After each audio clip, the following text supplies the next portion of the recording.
Bienvenue à bord du vaisseau Hypersensas. Bonjour à toutes et à tous, bienvenue dans votre émission hebdomadaire du Défaussé. Le Défaussé, c'est une émission dans laquelle on va parler de jeux de société et pour ce faire, bien sûr, je ne suis pas tout seul, je suis accompagné d'Alex qui est en train de cracher son bonbon par terre. Bonjour Alex. Bonjour. Avec dignité. Et aujourd'hui, nous avons le plaisir, le bonheur et le privilège de recevoir une nouvelle fois dans l'émission. C'est une deuxième fois cette année, d'ailleurs, en 2022. Je crois que la première fois, il était venu piller mon cimetière. C'est vrai. Sans optimiser le sien. C'est vrai. Je crois que j'oublie. Xavier de Lumberjack, bonjour. Bonjour à tous. Comment vas-tu ? Et toutes. Ça va super bien parce que je suis avec vous. Oh, c'est gentil. Ça fait plaisir. C'est gentil. Xavier, de quoi tu viens nous parler aujourd'hui ? Je viens vous parler du nouveau jeu de Lumberjack qui sortira en novembre 2022. Donc en fonction de quand on est, tout ça, comme les gens disent d'habitude à la radio dans les podcasts. Ça peut être. Et ce jeu s'appelle Space Aztecs.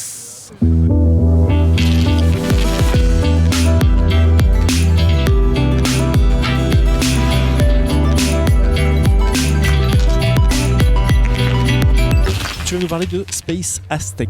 Est-ce que tu peux commencer par nous présenter l'auteur, le nombre de joueurs et du reste, comme ça on évacue ça et tu peux nous parler des règles juste après ? Je vais même vous présenter l'illustrateur. En fait, il s'agit d'un jeu de Romaric Gallonier, connu pour des jeux tels que Magic Rabbit chez les Lumberjacks, mais aussi Splitto, etc. Arg, enfin voilà.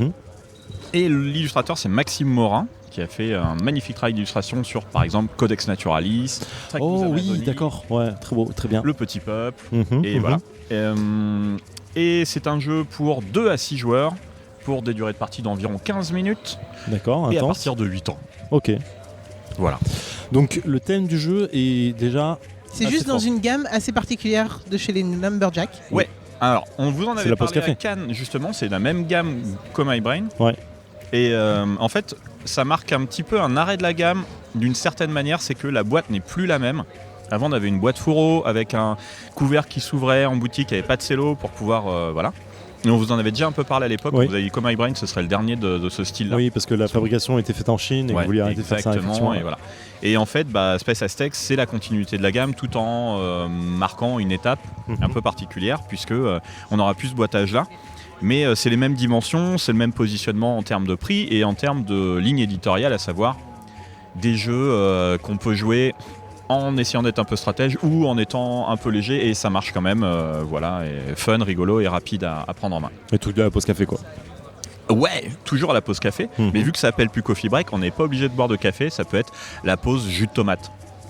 Ce qui est bien meilleur pour la santé. C'est que personne ne fait. Bon, moi je connais des gens qui boivent du jus de tomate. On va vraiment rentrer dans ce débat ? Ouais. Ok. Non, mais oui. Du coup, de quoi ça parle ? Eh bien, ça parle qu'il y a des extraterrestres qui viennent enlever des Aztèques dans les cités aztèques, parce que, bon, pour le dire franchement, il y a une vérité qui n'est pas assez diffusée, que ce soit dans les écoles, dans les universités, dans les médias, c'est que, de toute évidence, les temples des civilisations colombiennes et précolombiennes ont été construits par les aliens. De toute Il y a évidence. tout un tas de reportages qui nous prouvent que c'est vrai. Dans Alien vs Predator, ils le disent aussi. Internet et dans des films. Donc si c'est dit, c'est que c'est vrai. Il n'y a pas de raison. Tout est vrai sur Internet. Et nous, on a décidé un petit peu de prendre une ligne maintenant historique un peu sérieuse. Donc on s'est énormément référencé, renseigné. On a fait appel à des spécialistes qui ont des noms avec des tirets du 6. Ouais. Donc normalement, c'est bon. Ouais. C'est vérifié. Voilà, c'est vérifié. Donc en fait, on est des dirigeantes et dirigeants de sites aztèques et on va essayer de protéger notre population, nos habitants des attaques d'aliens, d'aztèques. Et l'idée, c'est que en fait, on va avoir un jeu de cartes qui va être constitué de plusieurs familles de cartes, et dans chaque famille, donc les cartes sont reconnaissables par un fond coloré différent à chaque fois. Et dans chacune de ces familles, il va y avoir des habitants, des soucoupes et des temples. Les habitants, c'est ce qu'on va mettre devant nous et qui va nous permettre de marquer des points. Les soucoupes, c'est ce qu'on va jouer et qui va piquer des habitants de la couleur de la soucoupe chez les adversaires. D'accord. Et les temples, c'est ce qu'on va mettre par-dessus les habitants, ils vont se protéger dedans et les soucoupes pourront rien leur faire. D'accord. Et en fait, ça se joue de manière assez simple, c'est-à-dire qu'on a un cadran solaire, imaginez-vous un rond avec des jolis symboles dessus, posé au centre de la table. Il y a 8 quartiers. Et on va séparer le paquet de base de manière égale dans ces 8 quartiers. Donc on va avoir 8 tas de cartes qu'on va recouvrir d'une tuile avec un symbole Et ce symbole, on va le retrouver sur le cadran solaire. Pourquoi c'est important ? Parce qu'en fait, on va tout le temps prendre ces paquets au milieu de la table pour choisir des cartes dedans et on va les reposer au même endroit. Parce qu'on va essayer de se rappeler ce qu'il y a dans les paquets. Donc on va se rappeler par rapport au symbole, mais par rapport à la position autour du cadran solaire. Ça permet de mémoriser de deux manières. Donc en fait, un tour de jeu, c'est super simple. Il y a un magnifique jeton, je vous prends à témoin, quoi. Il y a un magnifique jeton, premier joueur, première joueuse en bois, sublime. Quand on l'a, on va prendre un paquet en premier. On prend ce paquet de cartes. Ensuite, tout le monde choisit un paquet de cartes parmi ceux qui restent. Ensuite, on va choisir une carte dans le paquet. On va reposer les paquets. Et on va annoncer une heure. Sur toutes les cartes, il y a une heure de la journée qui est indiquée. Et la personne qui a l'heure la plus matinale va avoir le droit de poser sa carte en premier. Donc là, on va récupérer le jeton premier. On annonce une heure au hasard ou c'est... Non, c'est indiqué sur la carte. D'accord, ok. Comme Juste vient de dire, en fait. Ok. J'étais en train de penser deux choses en même temps. Je suis désolé, tu as raison. 15h45 sur celle-là. D'accord. Ah oui, c'est sur la carte. Et puis sur celle-là, il y a écrit 15h, donc c'est plus matinal que 15h45. Bon, c'est très pas matinal. Super matinal, mais c'est plus matinal, quoi. Et du coup, tu récupères le jeton et tu vas pouvoir jouer la carte en premier. Et après, on joue dans le sens des aiguilles d'une montre. Ok.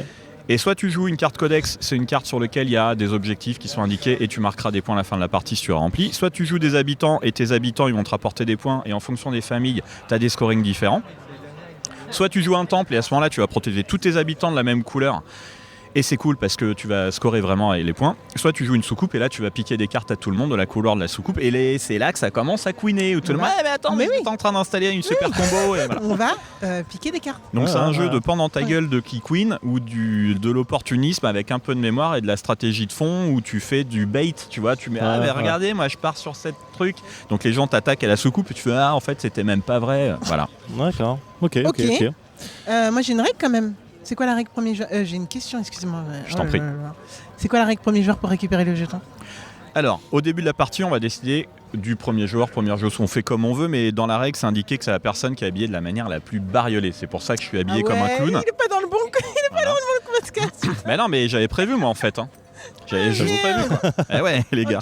Parce que t'as un vrai avantage, non pas du tout.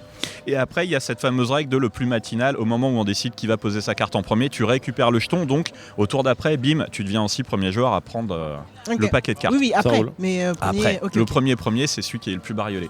Mais on peut faire un truc adapté avec vos choix vestimentaires très sobres. Là, c'était la merde. Mais c'est ça.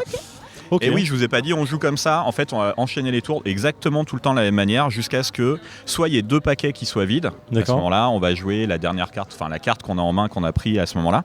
Soit quand il y a un certain nombre de sous-coupes qui auront été jouées autour de la table, à savoir 7 sous-coupes à 4 joueurs et 9 sous-coupes quand on joue de 5 à 6. Okay. Voilà. Ok. Et après, on compte les points, il y a un scoring particulier, mais ça, c'est des détails. Détail important, mais on y reviendra. Ouais, on y reviendra, mais je vous dirai pas tout pour gagner. Ça marche. Comme d'hab. Bien retenu. Ma chère Alex, est-ce que tu es prête à râler ? Non, mais je vais pas râler parce que c'est moi qui vais vous mettre les secours. Non. Bah écoute, on est chaud alors. Let's go. Bonjour à tous, encore une fois vous entendez ma voix, je suis désolé. En fait, pour l'explication, on jouait à Essen, on était dehors sur une petite zone avec une table où on est en train de boire des bières. Le problème c'est qu'il y avait des camions qui étaient en train de charger, c'était la fin du salon. Et en gros, il y avait un camion qui était allumé en permanence et son bruit de moteur a foutu en l'air l'enregistrement de la partie.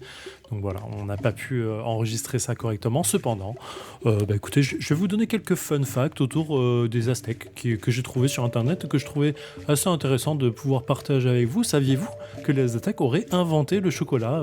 C'est vrai, voilà. Ils aimaient énormément le sport et l'art. Ils étaient très sportifs. Ils auraient été probablement tués par les maladies rapportées par les Espagnols et non pas par les conflits armés avec ces derniers. Accessoirement, ils étaient ultra balèzes en compta. On a retrouvé pas mal de choses autour de ça qui font que c'était des Excel Masters, les mecs. Et autre petite chose, c'était un peu des barges parce qu'ils auraient a priori, selon les calculs, sacrifié plus de 20 000 personnes par an. Il faut compter démembrement et décapitation pour leur dieu. Voilà, donc faites de cette info ce que vous voulez si ça permet de placer une petite fun fact entre le café et le dessert lors d'un repas familial, ça me fait plaisir. Prenez soin de vous, on se retrouve bientôt, ciao. Et nous sommes de retour dans les dépassés après 23 minutes et 09 secondes de Space Aztec en très bonne compagnie. Ma chère Alex, qu'est-ce que tu as pensé de ce jeu merveilleux ? Alors en fait, moi je pensais me servir de ce jeu pour prendre une certaine revanche tu vois, sur la vie. Pour scorer des trucs par rapport à des gens qui font des mauvaises actions dans d'autres jeux. Ça ne s'est pas passé comme ça. Non, pas du tout. Du coup, je finis très bonne dernière, mais genre loin. Mais alors vraiment, c'était lamentable. Ouais. Mais c'est pas grave, je me suis amusée à pourrir le jeu des autres. Et C'est moi, vrai. dans les jeux, s'il y a bien un truc que je kiffe, tu vois, c'est enterrer les gens à Clank. C'est jet rouge à Abyss, tu vois. Ouais. Donc là, je me suis amusée rien que parce que j'ai pu essayer de vous pourrir vos jeux. Ça n'a pas forcément bien marché. Non, parce que soit- du coup, t'as fait des points, Xavier. Ah non, mais en fait, tu fais pas de points quand tu mets. En plus, je vais fouiller les points. Ouais. Alors que je voulais me venger de Xavier. Donc, bon, le plan, c'est pas de rouler sans accroc. Mais c'est pas grave, je me suis bien amusée. Marge de progression pour moi, clairement. Tu vois, un peu comme quand on jouait à Flying Globin, il y avait une Ouais, grosse oui, marge ouais, de progression. Je crois que c'est encore pire. Mais je me suis vraiment, vraiment bien amusée. Et puis, en effet, il y a quand même plusieurs notions de gameplay ici à retenir avec l'espèce de memory, aller explorer les autres et surtout regarder en fait ce qui se passe et ce qui est sorti chez les autres pour essayer d'avoir un bon timing. Mais l'horaire, je l'avais pas vu venir celle-là. Ouais. Et j'ai réussi à avoir la première carte qu'une seule fois. Mais en fait, c'est ultra important quand on veut enterrer les gens, en fait, tout simplement. Et enterrer les gens, souvent c'est tard, les cartes qui permettent d'aller choper les gens chez les autres. Donc en fait, il faut faire des choix. J'ai pas fait les bons, mais vraiment, je me suis... Non, mais en soi, Xavier est mort de rire, mais en soi, je me suis vraiment bien amusée. Et j'ai aimé, en fait, que pour un petit jeu, en fait, il y a plusieurs choses comme ça à aller regarder. Et en fait, tu l'as dit au tout début, il y a plusieurs manières de jouer. Soit on la joue en mode tranquillou, YOLO, et voilà. Soit on est un peu plus tactique et on surveille un peu plus. Cette première, j'ai été en mode YOLO. Et mon retour va être terrible. Bah écoute, moi j'ai kiffé aussi évidemment. J'ai essayé de la faire un peu tactique en mode ok, Mais j'ai pas vu commencé du à tout. placer mes cartes tranquillement en disant ah là un agent très spécial, je vais mettre une pyramide à côté, je vais faire rentrer mes petits agents au fur et à mesure, faire mes petits trucs. Bon, ça a foiré un peu, mais dans l'idée, en fait j'aime beaucoup l'aspect mécanique du jeu, c'est-à-dire le fait d'aller piocher une carte, la jouer avec la notion d'horaire qui moi m'a aussi mis une petite claque en mode en vrai tu joues pas du tout, pas quand tu veux, ça marche pas très bien. La notion de soucoupe volante qui effectivement est un peu terrible parce qu'il y a des soucoupes qui interviennent tôt, mais du coup t'as envie parfois d'attendre mais pas trop longtemps parce que tu sais pas ce qu'ont joué les autres, donc il y a une petite notion de prise de risque une petite notion de prise de risque là-dessus qui est plutôt super intéressante et amusante en fait. Et la fonction mémorique, moi qui m'éclate le plus là-dedans, c'est qu'en plus j'ai une vraie mémoire de merde là-dessus, c'est de dire je sais que je vais revenir sur ce tas-là au tour suivant parce que cette carte m'intéresse et c'est pas prendre le bon tas parce que tu dis je crois que c'était celui-là. Donc ça fonctionne super bien. Donc c'est fun dans tous les sens.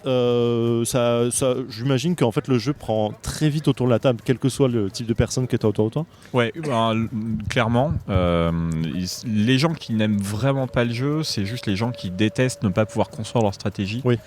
Et qui n'aiment pas qu'on vienne les enquiquiner et tout. Donc ça, c'est vraiment pas fait pour eux. Donc si vous êtes quelqu'un comme ça, vous intéressez pas à Space Aztecs, allez faire d'autres trucs, voilà. Mais par contre, ça prend vraiment avec tout type de public et vraiment, et très très très rapidement parce que c'est très facile à prendre en main et parce que tu peux la jouer à la légère, comme tu l'as rappelé et tout. Donc ouais, carrément. Mais t'as vraiment une notion de... t'as un petit chaos qui est intéressant en fait. Moi qui aime pas les jeux trop chaotiques à la base, là t'as quand même une notion de contrôle sur ton chaos parce que tu peux protéger quand même tes gars, t'as une façon quand même de les rentrer derrière, donc il y a quand même des aspects mécaniques qui fonctionnent super bien. Le scoring est aussi super intéressant parce que tu vas aller chercher, essayer de trouver. Enfin, à un moment, j'avais un alien, je me disais putain, il faut que je trouve un prêtre. Donc, tu vas aller essayer d'explorer ça. Et quand tu trouves pas, tu as quand même quelque chose à jouer. Donc, tu as vraiment une pioche large en fait, qui même si ça me nuise au fur et à mesure du jeu, tu as quand même une stratégie qui a été mise en place. Donc, tu as toujours une solution pour t'en sortir. Et moi, j'adore ce genre de jeu où tu te sens pas bloqué en fait, ou quoi que tu fasses. Enfin, Alex là pour le coup, elle a très bien dit. C'est ok, j'ai vu que j'allais pas gagner, j'ai vu du coup que j'allais vous pourrir le jeu. Et bah du coup, elle a réussi à s'amuser à faire un truc qui était cohérent avec ça. Et moi je trouve ça, enfin ce genre de jeu que je salue toujours, c'est vraiment ce truc de quoi qu'il arrive tu t'amuseras, tu feras pas forcément des points, tu vas pas gagner mais tu auras passé un bon moment et tu auras fait quelque chose autour de la table, à emmerder les gens ou pas, ou à aider quelqu'un malgré toi et ainsi de suite, donc c'est plutôt cool et faire des retournements de situation. Après, c'est quand même le genre de jeu qui va dépendre aussi des gens que tu as autour de la table. En mode, Oui. les gens, enfin, tu vois, je vois d'ici Noé et Katia, je pense qu'elles le prendraient super premier degré en mode tryhard. Et en fait, du coup, ça peut être beaucoup moins marrant comme ambiance autour de la table pour ce genre de jeu, je pense. Ouais, ce que disait Xavier, effectivement, si vous aimez construire une stratégie, ce qui est le cas de Noé et Katia pour le coup, voilà, faut pas passer un peu votre tour, mais si vous aimez un peu l'ambiance sur la table, de toute façon, 2-6 joueurs, dès que tu arrives à plus de 4 joueurs, tu sais que ça va être un jeu un peu fat d'ambiance, quoi. Il faut absolument l'animation qui va avec. Ou alors tu fais Game of Thrones, quoi. Ouais, alors ouais, on est Waouh. plus du tout dans le même Il truc. y a un petit gap quand même là. Clairement. Mais ouais, c'est une réussite pour moi, ça marche très bien. Je reprends l'exemple d'Alex, je pense que ça, je le sors au boulot, ça, en fin de soirée, avec une bière, ça passe super bien. Je l'ai pas dit dans cette émission, mais en effet, c'est quelque chose que je dis souvent. Merci. Mais voilà, maintenant, à chaque fois que je dis ça, je pense à toi en disant, putain, mais elle avait raison, ça passe toujours au boulot, quoi. Donc voilà, c'est gagnant pour moi, très très bien. Merci. Bah, c'est Coffee Break en même temps. Hein. Ouais, non, ouais, ce n'est clairement. pas un Coffee Break. Si, c'est l'ADN Coffee Break, Ouais, mine de voilà, c'est rien. ouais. l'ADN Ouais. Coffee Break. Tea break, coffee break, tomato juice break. Tomato Juice Break. Ça, c'est toujours pas validé. Voilà. Du coup, Merci. Est-ce qu'on referait un dernier tour Ouais. de la création du jeu pour essayer de redonner nom auteur, illustrateur et du reste? Ah ouais, au contraire. Donc c'est un jeu de Romaric Gallonnier, illustré par Maxime Morin, et donc pour le 2-6, mais tu l'as dit il y a pas longtemps, à partir de 8 ans, et pour des durées d'à peu près 15 minutes. Là, pour une première, 23, c'est un peu normal. En plus, on était 5, on était dissipés. et on était un peu dissipés. Ouais, Donc, ça marche. mais bon, grosso modo, voilà, on est entre 15-20.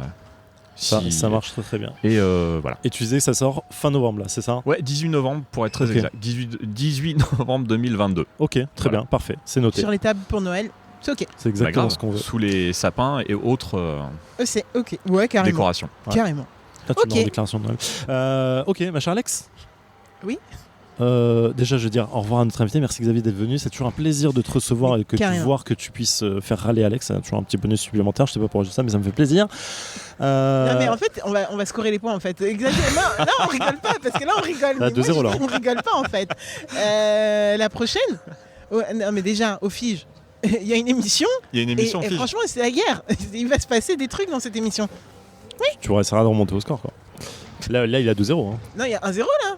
Bah, J'avais gagné 1-1, je veux dire. J'avais gagné. Enfin, ok, il m'avait pourri mon. Ouais. Non. Ah ouais, d'accord. Ok, merci d'être là, ma chère Alex. On se retrouve la semaine prochaine pour une nouvelle émission de Il bonheur paraît. et du jeu. Prenez Du soin de vous. bonheur on et vous du aime. jeu. Ciao. Bye. Fin de transmission.